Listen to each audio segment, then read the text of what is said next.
بسم اللہ الرحمن الرحیم۔ اردو البم کے معزز سامعین السلام علیکم۔ حضرت خالد بن ولید سیریز کی قسط نمبر 17 اس ویڈیو میں آپ کو پیش کی جا رہی ہے۔ ابتدائی اسلام میں جب حضور اکرم صلی اللہ علیہ وسلم کفار کے مظالم سے تنگ آ کر مدینہ تشریف لے گئے تھے، تب بہت کم لوگ آپ کے ساتھ تھے۔ آپ صلی اللہ علیہ وسلم کی کئی بار جھڑپیں بھی ہوئیں۔ قبیلہ قریش کے ساتھ آپ کی لڑائی ہمیشہ رہتی تھی۔ کم تعداد میں ہونے کے باوجود بھی مسلمانوں کو ہمیشہ فتح نصیب ہوئی۔ حضرت خالد بن ولید رضی اللہ تعالی عنہ اس وقت قریش کے مشہور جنگجو اور سپہ سالار تھے۔ آپ کے ساتھ اکرمہ اور صفوان بھی قریش میں بڑے جنگجو تصور کیے جاتے تھے۔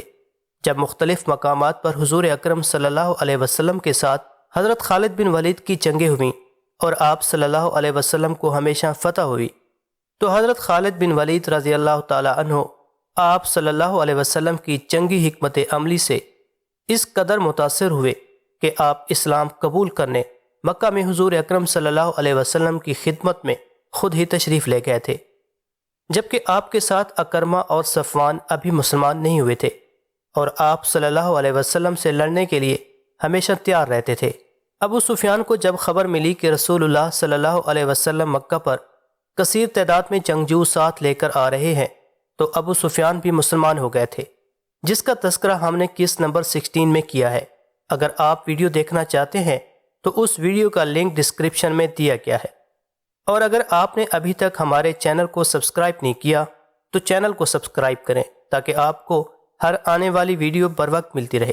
ہماری ویڈیو کو ثواب جاریہ سمجھ کر شیئر کر دیا کریں اپنے فیس بک اور واٹس ایپ پر اپنے دوستوں اور فیملی کے ساتھ۔ آگے بڑھتے ہیں آج کی ویڈیو کی طرف۔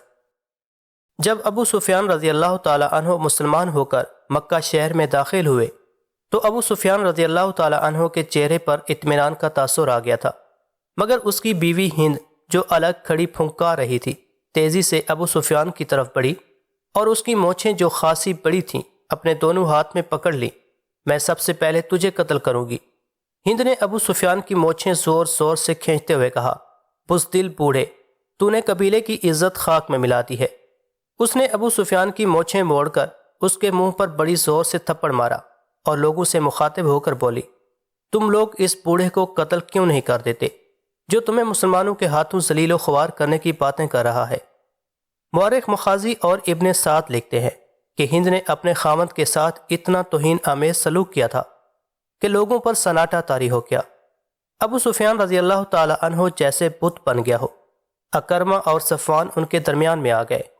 ہم لڑیں گے ہند، صفوان نے کہا، اسے جانے دے، اس پر محمد صلی اللہ علیہ وسلم کا جادو چل گیا ہے۔ ابو سفیان رضی اللہ تعالی عنہ خاموش رہے۔ شام تک اہل قریش دو حصوں میں بٹ چکے تھے۔ زیادہ تر لوگ لڑنے کے حق میں نہیں تھے، باقی سب اکرمہ، صفوان اور ہند کا ساتھ دے رہے تھے۔ شام کے بعد صفوان اپنے گھر گیا۔ اس کی بیوی جس کا نام فاختہ تھا خالد بن ولید رضی اللہ تعالی عنہ کی بہن تھی، وہ بھی ابو سفیان کی باتیں سن چکی تھی۔ کیا میں نے ٹھیک سنا ہے کہ تم اپنے قبیلے کے سردار کی نافرمانی کر رہے ہو؟ فاختہ نے صفوان سے پوچھا۔ اگر فرما برداری کرتا ہوں تو پورے قبیلے کا وقار تباہ ہوتا ہے۔ قبیلے کا سردار بزدل ہو جائے تو قبیلے والوں کو بزدل نہیں ہونا چاہیے۔ سردار اپنے قبیلے کے دشمن کو دوست بنا لے تو وہ قبیلے کا دوست نہیں ہو سکتا۔ کیا تم مسلمانوں کا مقابلہ کرو گے؟ فاختہ نے پوچھا۔ تو کیا تم یہ پسند کرو گی کہ تمہارا شوہر اپنے گھر کے دروازے بند کر کے اپنی بیوی کے پاس بیٹھ جائے اور دشمن اس کے دروازے کے سامنے دندناتا پھرے؟ کیا میرے بازو ٹوٹ گئے ہیں؟ کیا میری تلوار ٹوٹ گئی ہے؟ کیا تم اس لاش کو پسند نہیں کرو گی جو تمہاری گھر میں لائی جائے گی اور سارا قبیلہ کہے گا کہ یہ ہے تمہارے خاوند کی لاش جو بڑی بہادری سے لڑتا ہوا مارا گیا ہے؟ یا تم اس شوہر کو پسند کرو گی جو تمہارے پاس بیٹھا رہے گا اور لوگ تمہیں کہیں گے کہ یہ ہے ایک بزدل اور بے وقار آدمی کی بیوی جس نے اپنی بستی اور عبادت گاہ اپنے دشمن کے حوالے کر دی؟ تم مجھے کس حال میں دیکھنا پسند کرو گی؟ میں نے تم پر ہمیشہ فخر کیا ہے صفوان، فاختہ نے کہا۔ عورتیں مجھے کہتی ہیں کہ تمہارا خاوند قبیلے کی آنکھ کا تارا ہے، لیکن اب حالات کچھ اور ہیں۔ تمہارا ساتھ دینے والے بہت تھوڑے ہیں، بہت تھوڑے ہیں۔ سنا ہے مدینے والوں کی تعداد بہت زیادہ ہے اور اب میرا بھائی خالد بھی ان کے ساتھ ہے۔ تم جانتے ہو وہ لڑنے مرنے والا آدمی ہے۔ کیا تم مجھے اپنے بھائی سے ڈرا رہی ہو فاختہ؟ نہیں، فاختہ نے کہا، مجھے خالد مل جاتا تو میں اسے بھی یہی کہتی، جو میں تمہیں کہہ رہی ہوں وہ میرا بھائی ہے، وہ تمہارے ہاتھ سے مارا جا سکتا ہے یا تم اس کے ہاتھ سے مارے جا سکتے ہو، تم ایک دوسرے کے مقابلے میں نہ آؤ، میں اس کی بہن اور تمہاری بیوی ہوں، لاش تمہاری ہو یا خالد کی، میرا غم ایک جیسا ہوگا۔ یہ کوئی عجیب بات نہیں فاختہ، صفوان نے کہا، دشمنی ایسے پیدا ہو گئی ہے کہ باپ بیٹے کا اور بھائی بھائی کا دشمن ہو گیا ہے۔ اگر میں تمہارے رشتے کا خیال رکھوں تو تم میرے رشتے کا خیال نہ رکھو۔ فاختہ نے اس کی بات کاٹتے ہوئے کہا، قبیلے کا سردار تمہیں کہہ رہا ہے لڑائی نہیں ہوگی، محمد صلی اللہ علیہ وسلم کی اطاعت قبول کر لیں گے، پھر تم لڑائی کا ارادہ ترک کیوں نہیں کر دیتے؟ تمہارے ساتھ بہت تھوڑے آدمی ہوں گے، میں اطاعت قبول کرنے والوں میں سے نہیں ہوں، صفوان نے کہا۔ پھر میری ایک بات مان لو، فاختہ نے کہا، خالد کے آمنے سامنے نہ آنا، اسے میری ماں نے جنم دیا ہے، ہم دونوں نے ایک ماں کا دودھ پیا ہے، وہ جہاں کہیں بھی ہے بہن یہی سننا چاہتی ہے کہ اس کا بھائی زندہ ہے، میں بیوہ بھی نہیں ہونا چاہتی صفوان۔ پھر اپنے بھائی سے جا کے کہو کہ مکہ کے قریب نہ آئے، صفوان نے کہا، وہ میرے سامنے آئے گا تو ہمارے رشتے ختم ہو جائیں گے۔ فاختہ کے آنسو صفوان کے ارادوں کو ذرا بھی متزلزل نہ کر سکے۔ رسول کریم صلی اللہ علیہ وسلم نے ایک اور انتظام کیا، انہوں نے چند ایک آدمی مختلف پیروپوں میں مکہ کے ارد گرد چھوڑ رکھے تھے۔ ان کا کام یہ تھا کہ مکہ سے کوئی آدمی باہر نکل کر کہیں جاتا نظر آئے تو اسے پکڑ لیں۔ جاسوسی کا یہ اہتمام اس لیے کیا گیا تھا کہ قریش اپنے دوست قبائل کو مدد کے لیے نہ بلا سکیں۔ دوسرے ہی دن 2 شتر سواروں کو پکڑا گیا جو عام سے مسافر معلوم ہوتے تھے، انہیں مسلمانوں کے پڑاؤ میں لے جایا گیا۔ 1-2 دھمکیوں سے ڈر کر انہوں نے اپنی اصلیت ظاہر کر دی تھی۔ ان میں سے ایک یہودی تھا اور دوسرا قبیلہ قریش کا ایک آدمی تھا۔ وہ مکہ سے چند میل دور رہنے والے قبیلہ بنو بکر کے ہاں یہ اطلاع لے کے جا رہے تھے کہ مسلمان میرا زور میں پڑاؤ کیے ہوئے ہیں۔ بنو بکر کو یہ بھی پیغام بھیجا جا رہا تھا کہ وہ مسلمانوں پر شب خون ماریں اور 2 اور قبیلوں کو بھی اپنے ساتھ ملا لیں۔ پیغام میں یہ بھی تھا کہ مسلمان مکہ کو محاصرے میں لیں تو بنو بکر اور دوسرے قبیلے عقب سے ان پر حملہ کر دیں۔ ان سے پوچھا گیا کہ مکہ میں لڑائی کی تیاریاں کس پیمانے پر ہو رہی ہیں، تو انہوں نے بتایا کہ ابو سفیان لڑائی نہیں چاہتا اور مکہ والوں کی اکثریت اس کے ساتھ ہے، صرف اکرمہ اور صفوان لڑیں گے، لیکن ان کے ساتھ بہت تھوڑے آدمی ہیں۔ ان دونوں آدمیوں کو ابو سفیان نے نہیں، اکرمہ اور صفوان نے بھیجا تھا۔ رسول کریم صلی اللہ علیہ وسلم نے اپنے سالاروں وغیرہ سے کہا کہ مکہ میں یہ فرض کر کے داخل ہوا جائے گا کہ قریش شہر کے دفاع میں لڑیں گے۔ دوسری طرف آپ صلی اللہ علیہ وسلم نے اپنی فوج کو 4 حصوں میں تقسیم کر دیا۔ اس زمانے میں مکہ کی طرف 4 راستے جاتے تھے جو مکہ کے ارد گرد کھڑی پہاڑیوں میں سے گزرتے تھے۔ فوج کے ہر حصے کو ایک ایک راستہ دے دیا گیا، انہیں اپنے اپنے راستے سے مکہ شہر کی طرف پیش قدمی کرنی تھی۔ فوج کے ان حصوں میں ایک کی نفری سب سے زیادہ رکھی گئی تھی، اس کی کمان ابو عبیدہ رضی اللہ تعالی عنہ کو دی گئی تھی۔ حضور اکرم صلی اللہ علیہ وسلم کو اس دستے کے ساتھ رہنا تھا۔ ایک حصے کی کمان علی رضی اللہ تعالی عنہ کے پاس تھی، ایک کے کماندار زبیر رضی اللہ تعالی عنہ تھے اور چوتھے حصے کی کمان خالد بن ولید رضی اللہ تعالی عنہ کے پاس تھی۔ مورخوں نے لکھا ہے کہ اس اسکیم میں غیر معمولی دانش کار فرما تھی۔ 4 سمتوں سے پیش قدمی کا مقصد یہ تھا کہ مکہ کے دفاعی دستوں کو 4 حصوں میں بکھیر دیا جائے۔ اگر وہ مسلمانوں کی پیش قدمی کو کسی 1 یا 2 راستوں پر روک بھی لیں تو دوسرے دستے آگے بڑھ کر شہر میں داخل ہو سکے۔ اس کے علاوہ فوج کی اس تقسیم کا مقصد یہ بھی تھا کہ قریش اگر دفاع میں نہ لڑیں تو وہ کسی راستے سے بھاگ بھی نہ سکے۔ رسول اکرم صلی اللہ علیہ وسلم نے اس اسکیم کے علاوہ جو احکام دیے وہ یہ تھے، قریش دفاع میں نہ لڑے تو ان پر ہاتھ نہ اٹھایا جائے، امن کا جواب پرامن طریقے سے دیا جائے، اگر کہیں جھڑپ ہو جائے تو زخمیوں کو قتل نہ کیا جائے بلکہ ان کی مرہم پٹی اور دیکھ بھال کی جائے، لڑنے والوں میں جو پکڑا جائے اس پر تشدد نہ کیا جائے، نہ اسے قتل کیا جائے اور اسے جنگی قیدی بھی نہ سمجھا جائے، اور ان میں سے کوئی بھاگ نکلے تو اسے بھاگ جانے دیا جائے۔ اسلامی لشکر کے 4 حصوں کو پیش قدمی کا حکم دے دیا گیا۔ 20 رمضان المبارک 8 ہجری 11 جنوری 630 عیسوی کا دن تھا۔ اسلامی لشکر کے 3 حصے اپنے راستوں سے گزر کر مکہ میں داخل ہو گئے، کسی طرف سے ان پر ایک تیر بھی نہ آیا، شہر کا کوئی دفاع نہ تھا، قریش کی کوئی تلوار نیام سے باہر نہ نکلی، لوگ گھروں میں بند رہے، کسی کی مکان کی چھت پر کوئی عورت یا بچے کھڑے نظر آتے تھے، مسلمان چوکنے تھے، شہر کا سکوت مشکوک اور ڈراؤنا تھا، ایسے لگتا تھا جیسے اس سکوت سے کوئی طوفان اٹھنے والا ہو۔ شہر سے کوئی طوفان نہ اٹھا، طوفان اٹھانے والے 2 آدمی تھے، ایک اکرمہ اور دوسرا صفوان، دونوں شہر میں نہیں تھے، کئی اور آدمی شہر میں نہیں تھے، وہ قریب ہی کہیں چھپے ہوئے تھے، وہ رات کو باہر نکل گئے تھے، ان کے ساتھ تیر انداز بھی تھے۔ یہ ایک جیش تھا جو اس پہاڑی راستے کے قریب جا پہنچا تھا جو خالد کے دستے کی پیش قدمی کا راستہ تھا۔ اکرمہ اور صفوان کو معلوم نہیں تھا کہ اس اسلامی دستے کے قائد خالد بن ولید رضی اللہ تعالی عنہ ہیں۔ اکرمہ اور صفوان کا ایک آدمی کہیں بلندی پر تھا، اس نے خالد کو پہچان لیا اور اوپر سے دوڑتا نیچے آ گیا۔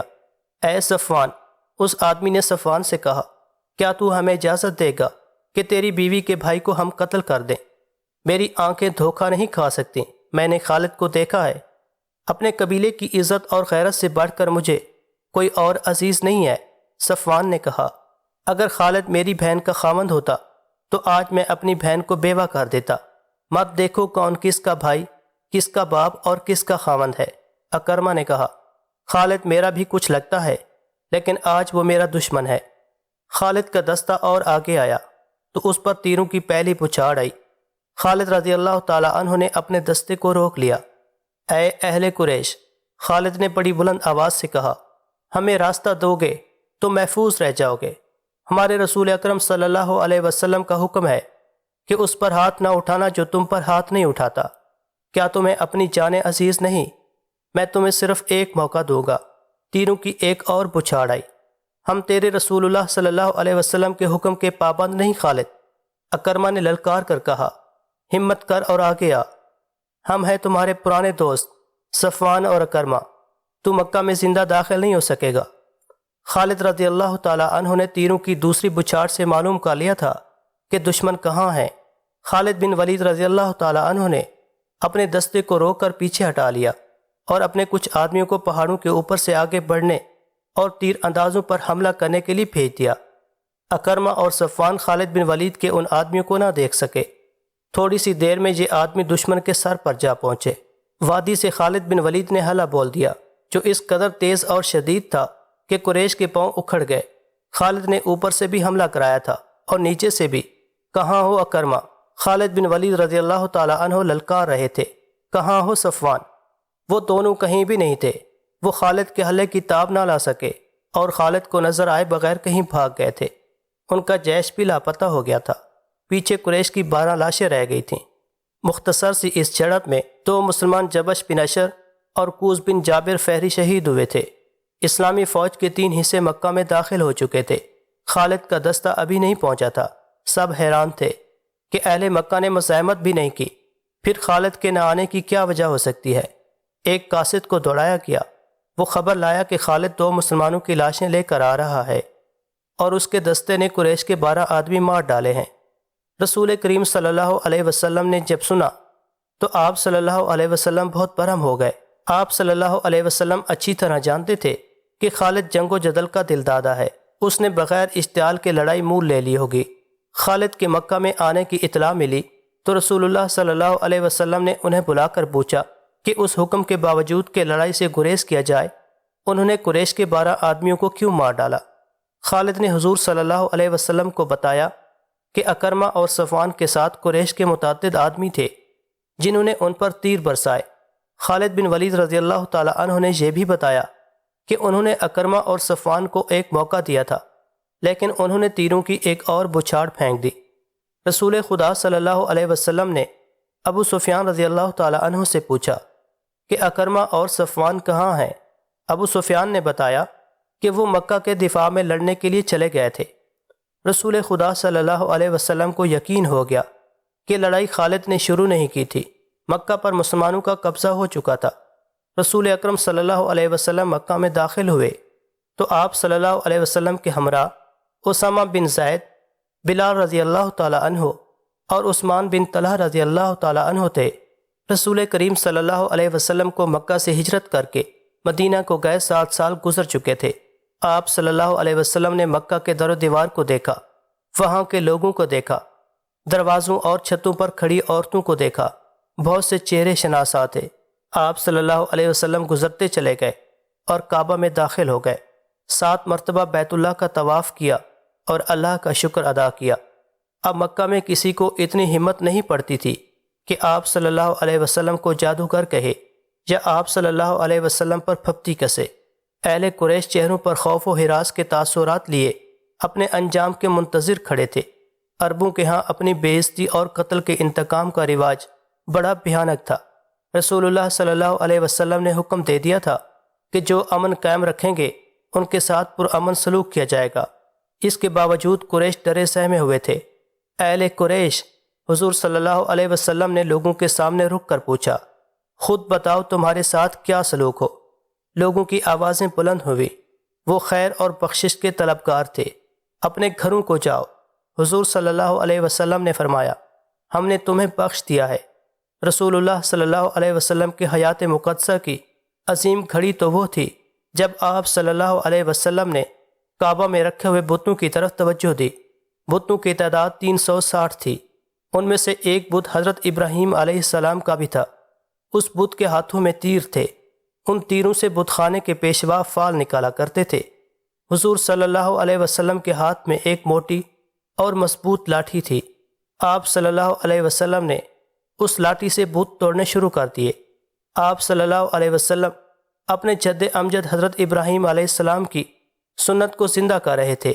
آپ صلی اللہ علیہ وسلم بت توڑتے جاتے اور بلند آواز سے کہتے جاتے، حق آیا، باطل چلا گیا، بے شک باطل کو چلے جانا تھا۔ مورخ لکھتے ہیں کہ ایسے لگتا تھا جیسے یہ صدائیں حضور صلی اللہ علیہ وسلم کی لاٹھی کی ہر ضرب سے کعبہ کی دیواروں سے اٹھ رہی ہوں۔ کعبہ سے بتوں کے ٹکڑے اٹھا کر باہر پھینک دیے گئے اور کعبہ عالم اسلام کی عبادت گاہ بن گیا۔ اس کے بعد آپ صلی اللہ علیہ وسلم نے مکہ کے انتظامی امور کی طرف توجہ دی۔ قریش اور دیگر قبائل کے لوگ قبول اسلام کے لیے آتے رہے۔ بت صرف کعبہ میں نہ تھے، مکہ کے گرد و نواح کی بستیوں میں مندر تھے، وہاں بھی بت رکھے تھے۔ سب سے اہم بت عزا کا تھا جو چند میل دور نخلا کے مندر میں رکھا گیا تھا۔ رسول اکرم صلی اللہ علیہ وسلم نے عزا کا بت توڑنے کا کام خالد رضی اللہ تعالی عنہ کے سپرد کیا۔ خالد نے اپنے ساتھ 30 سوار لیے اور اس مہم پر روانہ ہو گئے۔ دوسرے مندروں کے بت توڑنے کے لیے مختلف جیش روانہ کیے گئے۔ عزا کا بت اکیلا نہیں تھا، چونکہ یہ دیوی تھی اس لیے اس کے ساتھ چھوٹی دیویوں کے بت بھی تھے۔ خالد وہاں پہنچے تو مندر کا پروہت ان کے سامنے آ گیا۔ اس نے التجا کی کہ ان کے بت نہ توڑے جائیں، مجھے عزا کا بت دکھاؤ۔ خالد رضی اللہ تعالی عنہ نے نیام سے تلوار نکال کر پروہت سے پوچھا۔ پروہت موت کے خوف سے مندر کے ایک بغلی دروازے میں داخل ہو گیا۔ خالد رضی اللہ تعالی عنہ اس کے پیچھے گئے۔ ایک کمرے سے گزر کر اگلے کمرے میں گئے تو وہاں ایک دیوی کا بڑا ہی خوبصورت بت چبوترے پر رکھا تھا۔ پروہت نے بت کی طرف اشارہ کیا اور بت کے آگے فرش پر لیٹ گیا۔ مندر کی داسیاں بھی آ گئیں۔ خالد نے تلوار سے اس حسین دیوی کا بت توڑ ڈالا اور اپنے سواروں سے کہا کہ بت کے ٹکڑے باہر بکھیر دیں۔ پروہت دھاڑیں مار مار کر رو رہا تھا اور داسیاں بین کر رہی تھیں۔ خالد نے دیویوں کے بت بھی توڑ ڈالے اور گرج کر پروہت سے کہا، کیا اب بھی تم اسے دیوی مانتے ہو جو اپنے آپ کو ایک انسان سے نہیں بچا سکی؟ پروہت دھاڑیں مارتا رہا۔ خالد فاتحانہ انداز سے اپنے گھوڑے پر سوار ہوئے اور اپنے سواروں کو واپسی کا حکم دے دیا۔ جب خالد اپنے 30 سواروں کے ساتھ مندر سے دور چلے گئے تو پروہت نے جو دھاڑیں مار رہا تھا بڑی زور سے کہہ لگایا۔ پجارنے جو بین کر رہی تھیں وہ بھی ہنسنے لگیں۔ عزا کی توہین کوئی نہیں کر سکتا۔ پروہت نے کہا، خالد جو خود عزا کا پجاری ہوا کرتا تھا بہت خوش ہو کے کیا ہے کہ اس نے عزا کا بت توڑ ڈالا ہے۔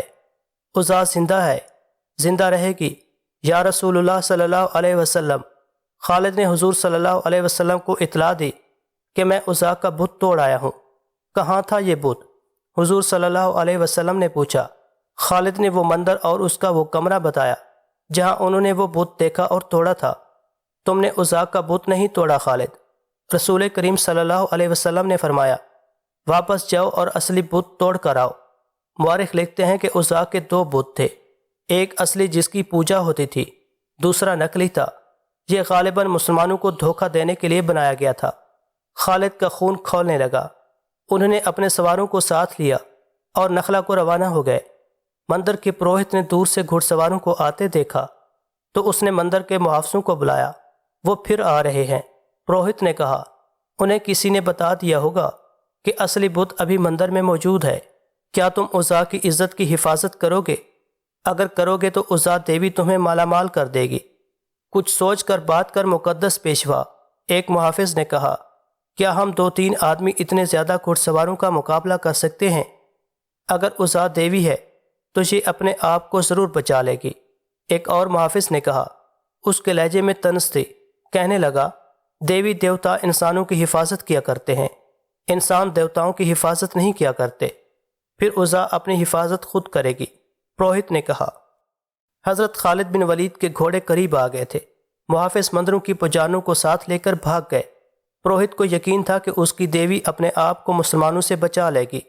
اس نے ایک تلوار لی اور اسے عزا کے گلے میں لٹکا دیا۔ پروہت مندر کے پچھلے دروازے سے نکلا اور بھاگ گیا۔ خالد مندر میں آن پہنچے اور تمام کمروں میں عزا کا بت ڈھونڈنے لگے۔ انہیں ایک بڑا ہی خوشنما کمرہ نظر آیا۔ اس کے دروازے میں کھڑے ہو کر دیکھا، عزا کا بت سامنے چبوترے پر رکھا تھا، اس کے گلے میں تلوار لٹک رہی تھی۔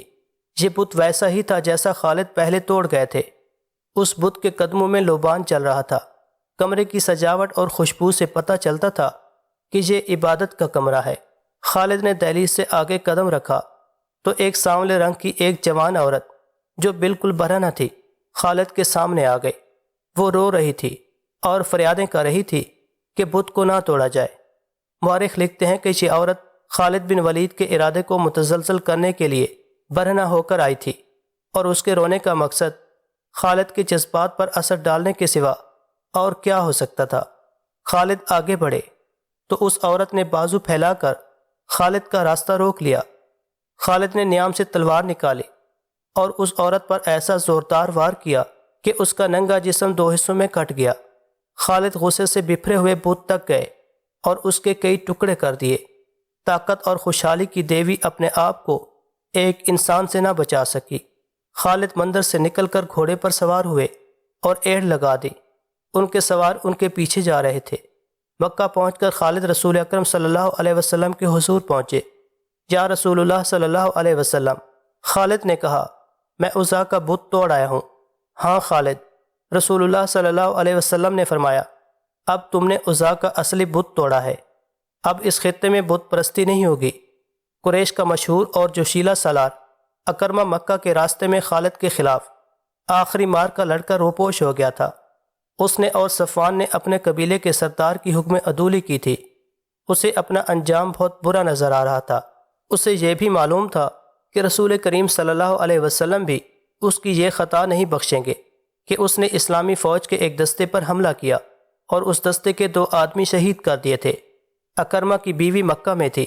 تاریخوں میں واضح اشارہ ملتا ہے کہ رسول کریم صلی اللہ علیہ وسلم نے فتح مکہ کے بعد قریش کی 4 عورتوں اور 6 آدمیوں کے قتل کا حکم دے دیا تھا۔ انہوں نے مسلمانوں کو بہت زیادہ تکلیفیں پہنچائی تھیں اور مسلمانوں کے خلاف سازشیں تیار کی تھیں۔ انہیں مرتد کہا گیا تھا۔ ان میں ہندو اور اکرمہ کے نام خاص طور پر قابل ذکر ہیں۔ ابو سفیان کی بیوی ہند ہر اس انسان کے خون کی پیاسی ہو جاتی تھی جو اسلام قبول کر لیتا تھا۔ اکرمہ کی بیوی مکہ میں تھی۔ فتح مکہ کے 2-3 روز بعد ایک آدمی اکرمہ کے گھر آیا۔ میں تمہارے لیے اجنبی ہوں بہن۔ اس شخص نے اکرمہ کی بیوی سے کہا، اکرمہ میرا دوست ہے، میں قبیلہ بنو بکر کا آدمی ہوں۔ تمہیں معلوم ہوگا کہ اکرمہ اور صفوان نے مسلمانوں کا راستہ روکنے کی کوشش کی تھی، لیکن اس کے ساتھ بہت تھوڑے آدمی تھے۔ اس کا مقابلہ خالد سے تھا جو تجربہ کار جنگجو ہے، اور اس کے ساتھ آدمی بھی زیادہ تھے۔ میں جانتی ہوں، اکرمہ کی بیوی نے کہا، میں پہلے سن چکی ہوں میرے اجنبی بھائی، مجھے بتاؤ وہ کہاں ہے، وہ زندہ تو ہے؟ وہ مجھے بتا گیا تھا کہ یمن جا رہا ہے۔ اجنبی نے کہا، وہ کہہ گیا ہے کہ تجھے وہاں بلا لے گا۔ مجھے یہ بھی معلوم ہے کہ وہ کس کے پاس گیا ہے، تجھے یہی بتانے آیا تھا۔ وہ واپس نہیں آئے گا، اسے یہاں آنا بھی نہیں چاہیے۔ اکرمہ کی بیوی نے کہا، وہ آ گیا تو اسے قتل کر دیا جائے گا، تم تیار رہنا۔ اجنبی نے کہا، اس کا پیغام آئے گا تو میں تمہیں اس کے پاس پہنچا دوں گا۔ تم اس کے پاس پہنچ جاؤ گی تو وہ تمہیں اپنے ساتھ لے کر حبشہ کو چلا جائے گا۔ اجنبی اسے اپنی بستی کا اور اپنا نام بتا کر چلا گیا۔ 2 روز بعد اکرمہ کی بیوی بنو بکر کی بستی میں گئی اور اس آدمی سے ملی جس نے اسے اکرمہ کا پیغام دیا تھا۔ کیا تو اکرمہ کے پاس جانے کو آئی ہے؟ اکرمہ کے دوست نے پوچھا۔ میں اسے واپس لانے کے لیے جا رہی ہوں۔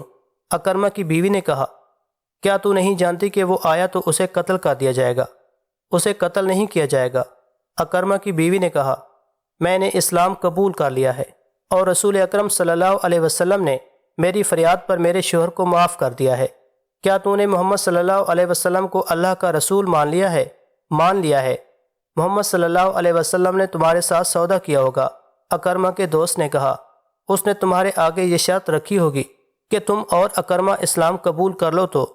نہیں، اکرمہ کی بیوی نے کہا، محمد صلی اللہ علیہ وسلم نے جو اللہ کے بھیجے ہوئے رسول ہیں میرے ساتھ کوئی ایسا سودا نہیں کیا، اور محمد ان میں سے نہیں جو سودا کر کے اپنی بات منوایا کرتے ہیں۔ میں وہاں اپنے شوہر کی جان بخشی کی فریاد لے کر گئی تھی۔ یہ وہی محمد صلی اللہ علیہ وسلم ہیں جنہیں میں بڑی اچھی طرح جانتی تھی، لیکن اب میں نے آپ صلی اللہ علیہ وسلم کو دیکھا تو میں نے دل سے کہا کہ یہ وہ محمد نہیں جو کبھی ہم سے تھے، یہ محمد صلی اللہ علیہ وسلم جن کے پاس میں اب فریاد لے کر گئی۔ آپ کی آنکھوں میں مجھے کوئی ایسی چیز نظر آئی جو کسی اور انسان میں نہیں ہوتی۔ مجھے ڈر تھا کہ محمد صلی اللہ علیہ وسلم جو اللہ کے رسول ہیں کہیں گے کہ یہ اکرمہ کی بیوی ہے، اسے یرغمال بنا کر رکھو تاکہ اکرمہ آ جائے اور اسے قتل کر دیا جائے۔ لیکن آپ صلی اللہ علیہ وسلم نے مجھے ایک مجبور عورت جان کر عزت سے بٹھایا۔ میں نے فریاد کی کہ فتح آپ کی ہے، میرے بچوں کو یتیم نہ کریں، میرے شوہر کی بدعہدی کی سزا مجھے اور میرے بچوں کو نہ دیں۔ آپ نے کہا، میں نے اکرمہ کو معاف کیا، اور معلوم نہیں وہ کون سی طاقت تھی جس نے مجھ سے کہلوایا کہ میں نے تسلیم کیا کہ محمد صلی اللہ علیہ وسلم اللہ کا رسول ہے۔ اب میں اس خدا کو مانتی ہوں جس نے محمد صلی اللہ علیہ وسلم کو رسالت دی ہے، اور تو مسلمان ہو گئی۔ اکرمہ کے دوست نے کہا، ہاں۔ اکرمہ کی بیوی نے کہا، میں مسلمان ہو گئی، مجھے اس کے پاس لے چل، میرے شوہر کے دوست، میں اسے واپس لاؤں گی، میں دوستی کا حق ادا کروں گا۔ اکرمہ کے دوست نے کہا، چل میں تیرے ساتھ یمن چلتا ہوں۔ کافی دنوں بعد اکرمہ اپنی بیوی کے ساتھ مکہ میں داخل ہوا۔ اپنے گھر جانے کی بجائے حضور اکرم صلی اللہ علیہ وسلم کے پاس گیا اور اس نے اپنے کیے کی معافی مانگ کر اسلام قبول کر لیا۔ اسی روز صفوان بھی واپس آ گیا۔ وہ بھاگ کر جدہ چلا گیا تھا۔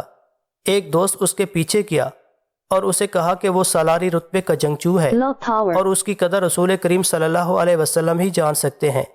اسے یہ بھی کہا گیا کہ قبیلہ قریش ختم ہو چکا ہے۔ صفوان تلوار کا دھنی اور نامور سالار تھا۔ وہ اپنے دوست کے ساتھ مکہ آ گیا اور اس نے رسول کریم صلی اللہ علیہ وسلم کے حضور پیش ہو کر اسلام قبول کر لیا۔